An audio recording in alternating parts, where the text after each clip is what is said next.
Watching the Ball Report on NewsX World. Let's take a look at the top headlines of this hour.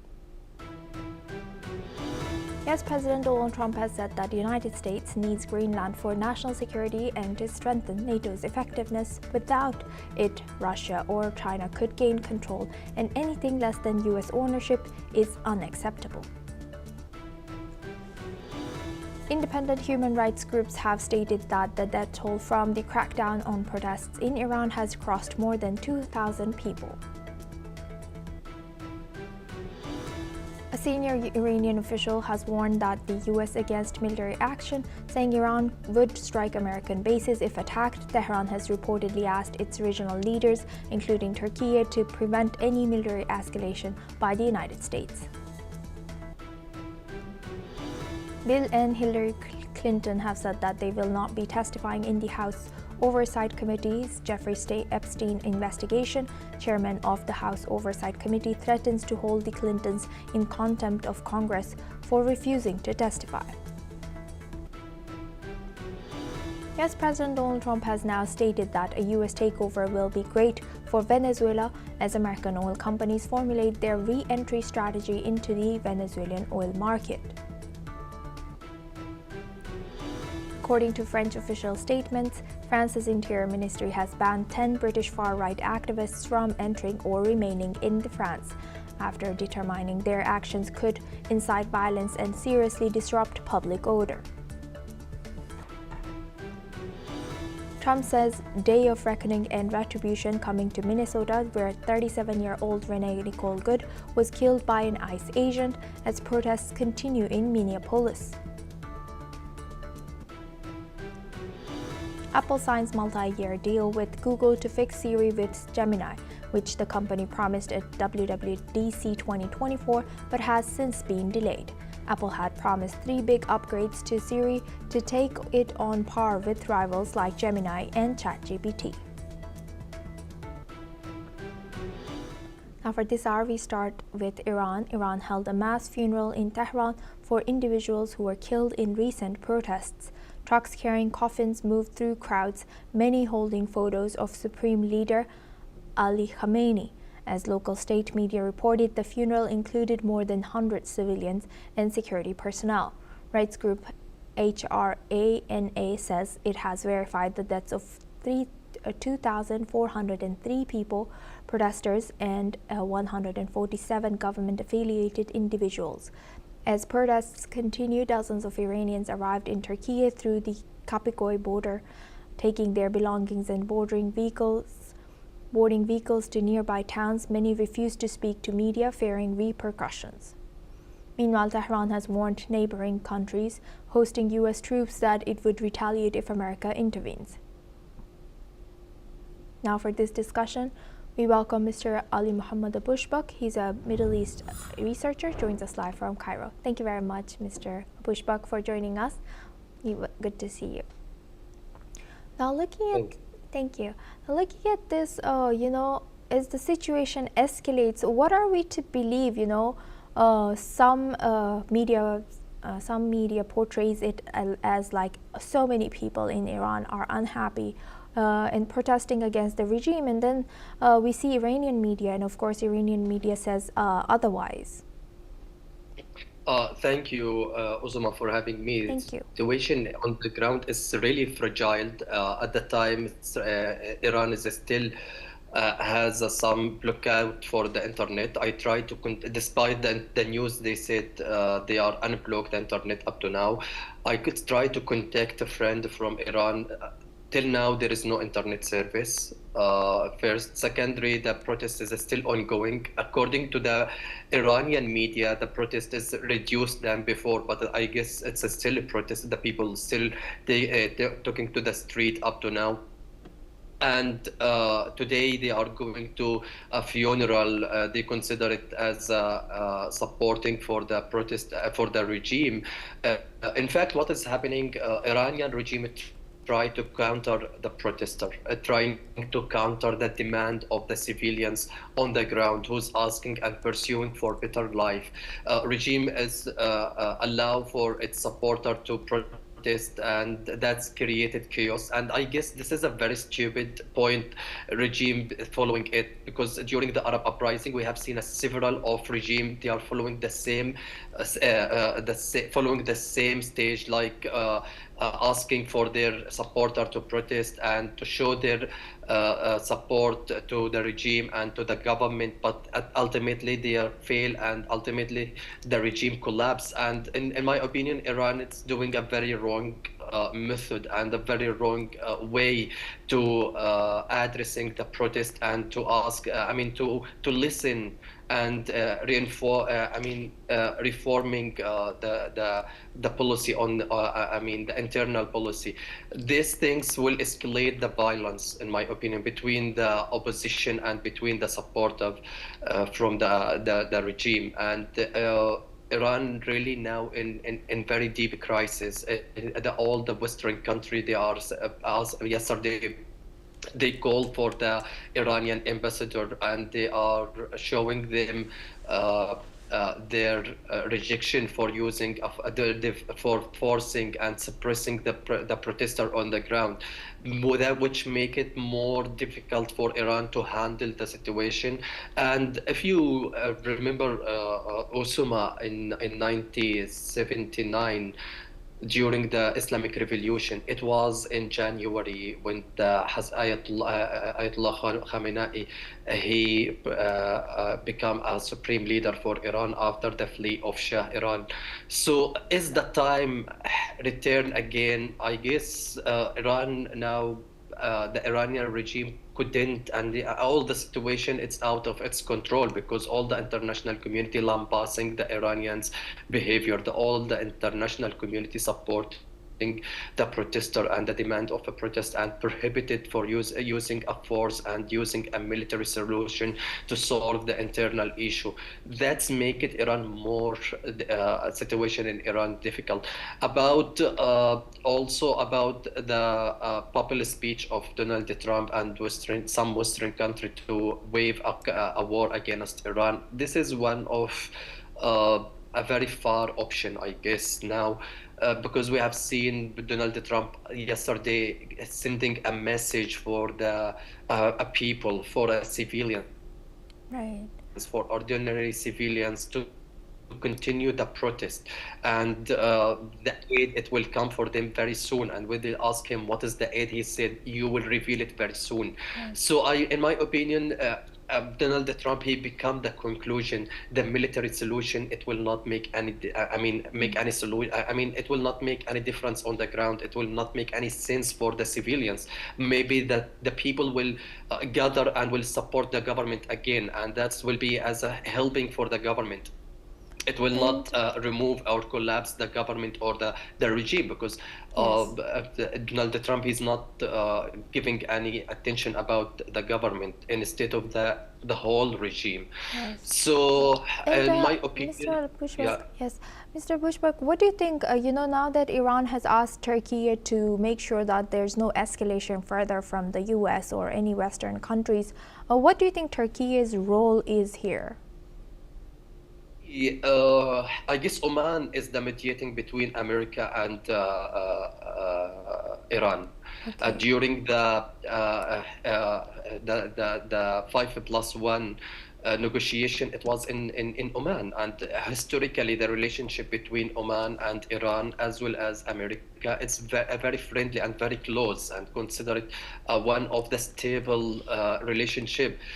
Today, I guess Iran, it's after there is some meeting, it happened in Oman, and the news fled about the ambassador of Iran in Oman. He talked to the authoritarian people in Oman to reach to some solution, but after Oman couldn't do anything, so I guess he turned to Turkey to find, because especially Donald Trump, he's continuously praising Recep Tayyip Erdogan, the president of Turkey. So, and he said consider him as one of the close friend for him. So I guess Iran is trying to go to the method of diplomatic more than any option to handle the international situation and relationship relationship, and now it's Iran isolated from all the international community. Arab country relationship with Iran is it's very it has a tension in Saudi Arabia and Emirat and etc. The whole region. It's not a stable relationship except Oman Yes, right. and Houthi Yemen. So Yes. going through Turkey, and I guess now Turkey will play a good mediator between Iran and America, in my opinion, if they are going to mediate the situation and handle it. And there is a several of news also, Osama, Yes. that Iran is ready to negotiate about its nuclear program. So all that change in the Iranian policy maybe will make a difference on the ground, but that will not make a Iranian regime acceptable in international community. Iran, it will be isolated, and there is a new things. Rida Shah Pahlavi, he's in the frame as well as in the loop. As maybe they are. I mean, the alternative of the Iranian regime is ready, but that doesn't mean he will be success. Yes. Thank you for highlighting that, Mr. Abushbak, and joining us and sharing that insight with us on NewsX World. Now we move the focus on to our next news. Russian Foreign Minister Sergei Lavrov has sharply criticized the United States over its intervention in Venezuela, saying it undermines international law and contributes to a fragmentation of global leadership. Speaking in Moscow after talks with his Namibian counterpart, Lavrov has said that Washington and its allies were engaging in what he called a blatant violation of international rules. Let's listen in. И другие союзники Вашингтона так стыдливо пытаются избежать принципиальных оценок, хотя всем понятно, что речь идет о грубейшем нарушении международного права, и в целом это говорит о и другие действия, которые мы наблюдаем на международной арене, свидетельствуют о даже не попытке, а о линии наших американских коллег на разлом всей той системы, которая создавалась долгие годы при их непосредственном участии, не только имея в виду структуры Организации Объединенных Наций, но и принципы модели глобализации, которую именно Соединенные Штаты внедряли, апеллируя к таким лозунгам, как свобода рыночных сил, честная конкуренция, неприкосновенность собственности и многое-многое другое, что теперь уже, как говорится, пошло, по сути дела, коту под хвост. И вместо глобализации мы наблюдаем фрагментацию мирового хозяйства. С Венесуэлой нас связывает долгая история добрых стратегических отношений. Мы привержены тем договоренностям, которые были достигнуты. И, конечно, с большим интересом, озабоченностью и симпатией наблюдаем за тем, как венесуэльское руководство отстаивает свои права, свою независимость, при этом проявляя гибкость и выражая готовность к диалогу с Соединенными Штатами. Now for this discussion, we welcome Mr. Andrew Lucidi. He's a war reporter, joins us live from Caracas, Venezuela. Thank you very much, Mr. Lucidi, for joining us.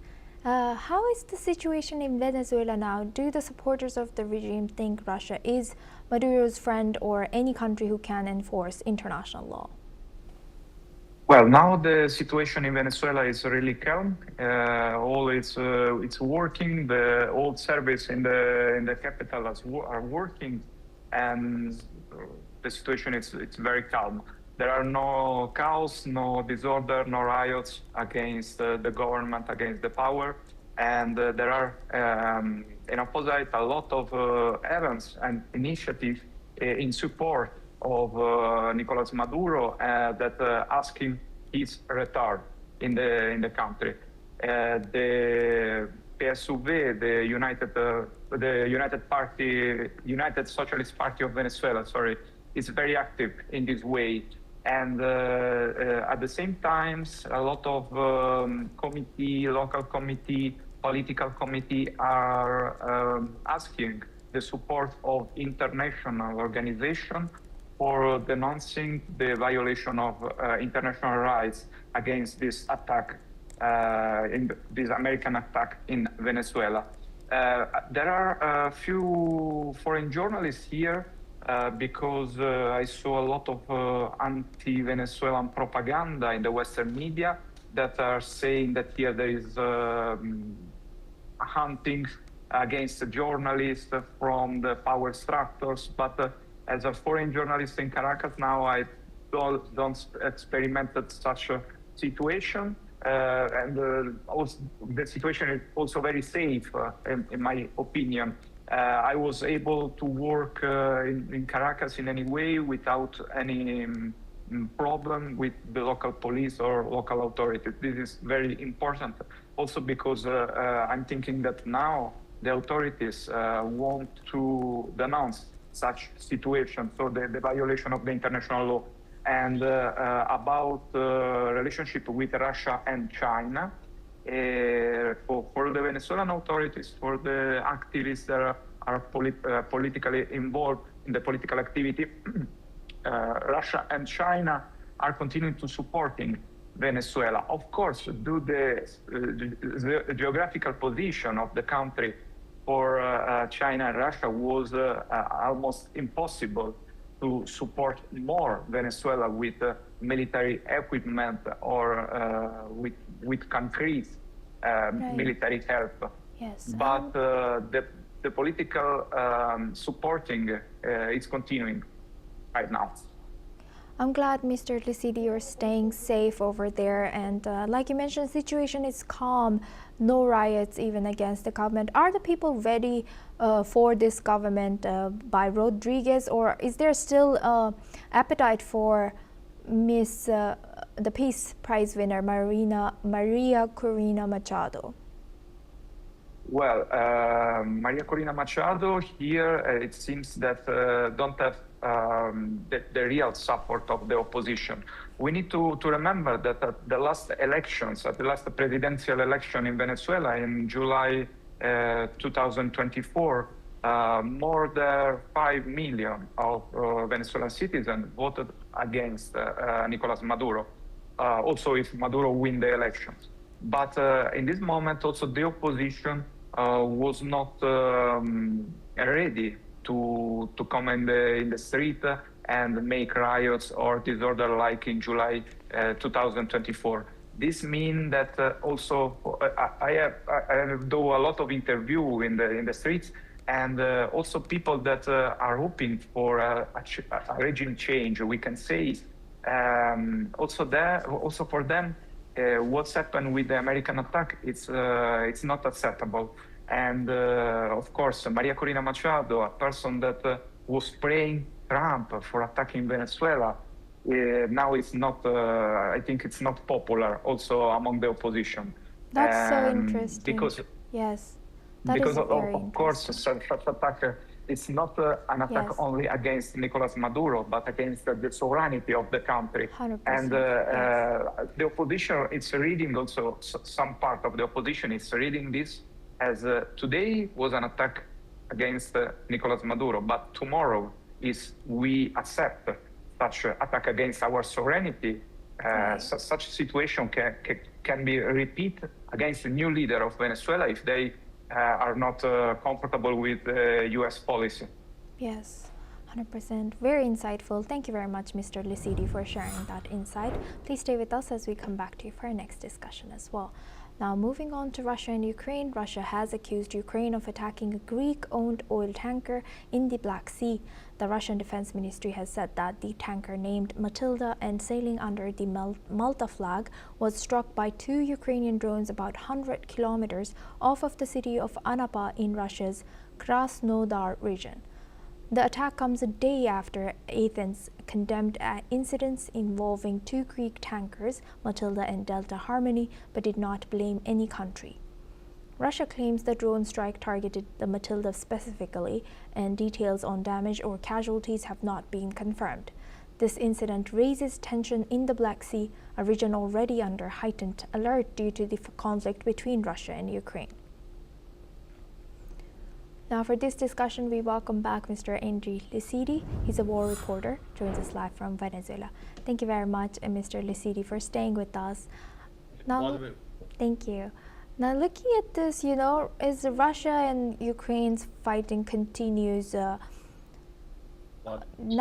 you think that this is spilling over into Black Sea, and if this is further, continues like this from both sides, attacks on ships in Black Sea, which countries will be the first to be involved then? Is this inevitable? Well, now we are seeing an escalation in the sector of tanker because this attack in the Black Sea, it's only the last, but in the last weeks, we saw a lot of hostile actions against tanker like the tanker Marinera, the ex-Bella 1, that was a Russian tanker, was seized by the United States in the Atlantic Ocean. And of course, for Ukraine, now it's important to hit such ships, especially the tanker that are accused to be part of the so-called Russian Black Shadow Fleet, the Russian Shadow Fleet.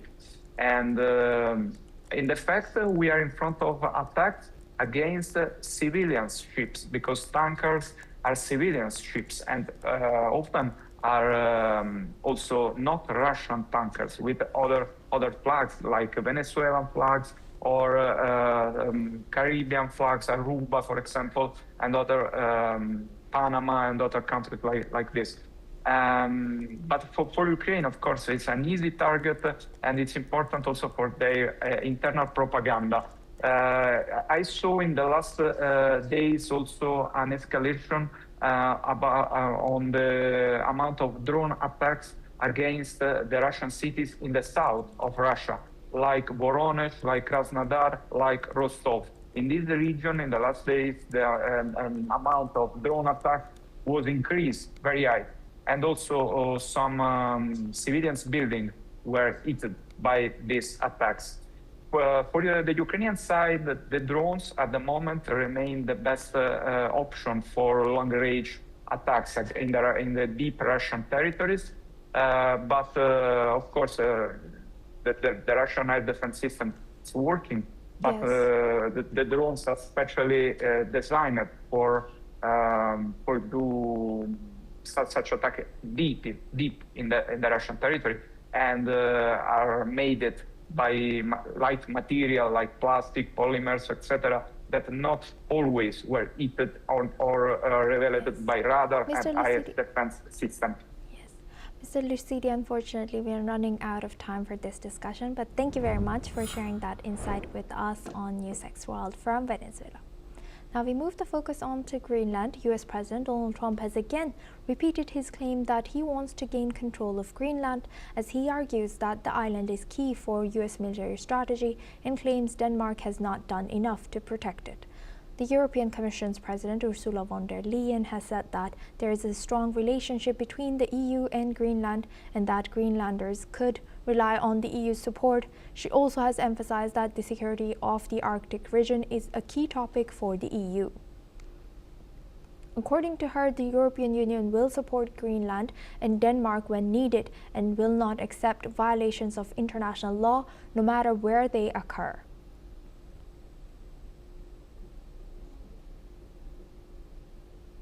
French President Emmanuel Macron has warned that if the United States seized Greenland from Denmark, it would trigger a wave of unprecedented consequences. According to Macron, if the sovereignty of a European country and ally was affected, the knock-on effects would be unprecedented. Earlier, the European Commission President Ursula von der Leyen reiterated support for Greenland and said that there is a strong relationship between the EU and Greenland, and that Greenlanders could rely on the EU's support. Now, for this discussion, we welcome retired Major General A.K. Sivachi. He's a geostrategic expert, joins us live from New Delhi. Thank you very much, Major General, for joining us once again. Good to see you. Now, looking at this, as tensions escalate over Greenland and U.S. President keeps eyeing Greenland, how do you analyze the situation and support by EU? Do you think they are capable of countering the President Trump's wanting to gain control of Greenland? How do you analyze their capacity and also their strategy, if they have any. Yeah, very correct. See, as far as Greenland is concerned, it's strategically located, basically North America and Europe, and between the Atlantic, North Atlantic Ocean and the Arctic Ocean. So its location is strategically very important. What happened is that once the temperature has risen now, earlier this Arctic land used to be totally covered with snow, the ships couldn't move. Now with the melting of snow, the new sea lanes have come, and it's a shortest route coming basically from Europe to the North America. Now the point is that Greenland is autonomous region of Denmark, but it is very rich in resources. There are oil, gas. There is also there are also chances that it may have critical minerals. So the point is, US think that if they can have Greenland, it will be better for US for three reasons. One is that it will able to monitor the Chinese and the Russians missiles in that area. It is basically a defensive measure. Second thing is able to control the resources which are there in Greenland. It is partially proprietary, only about 56,000, a very vast land.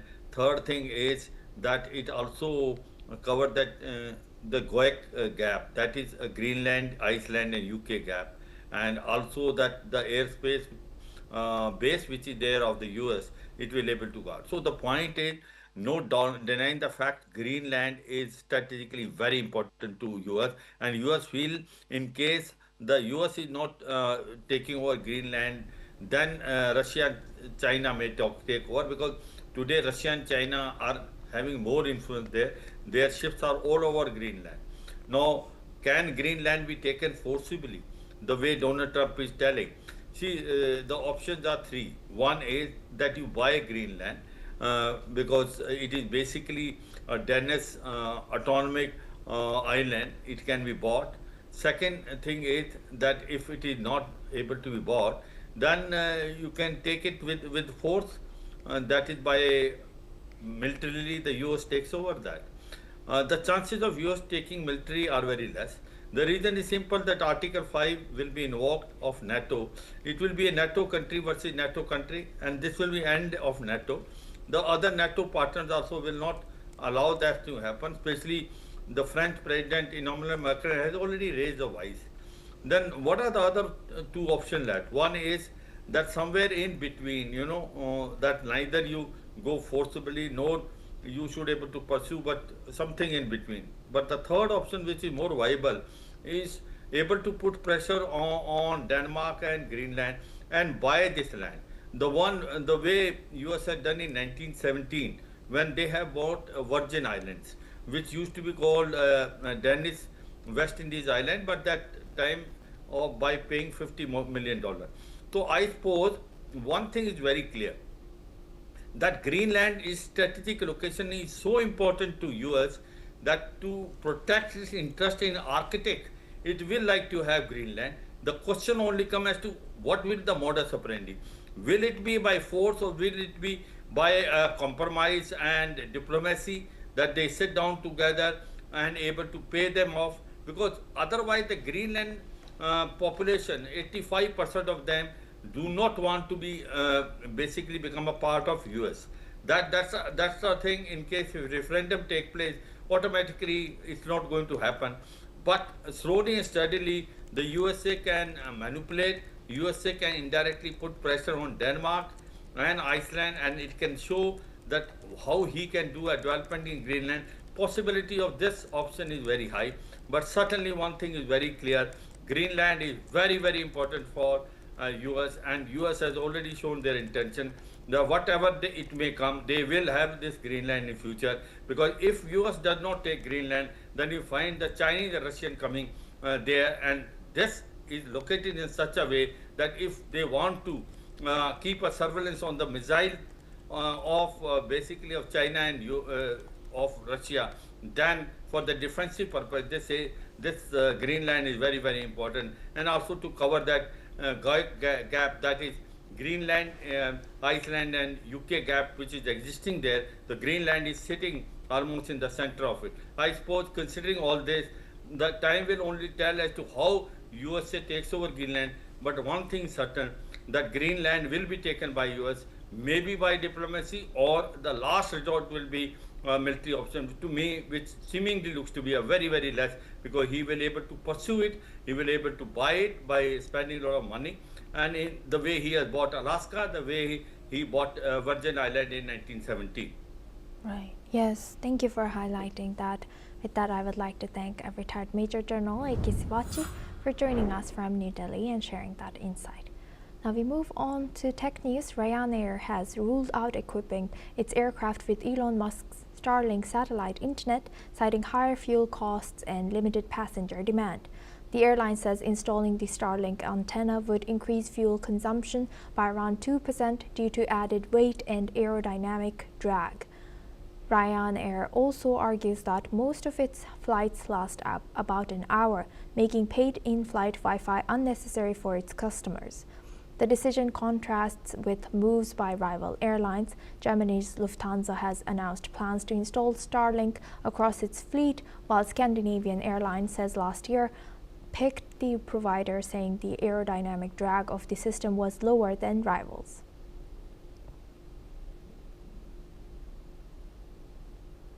That's all we have time for. Keep watching NewsX World for more news updates from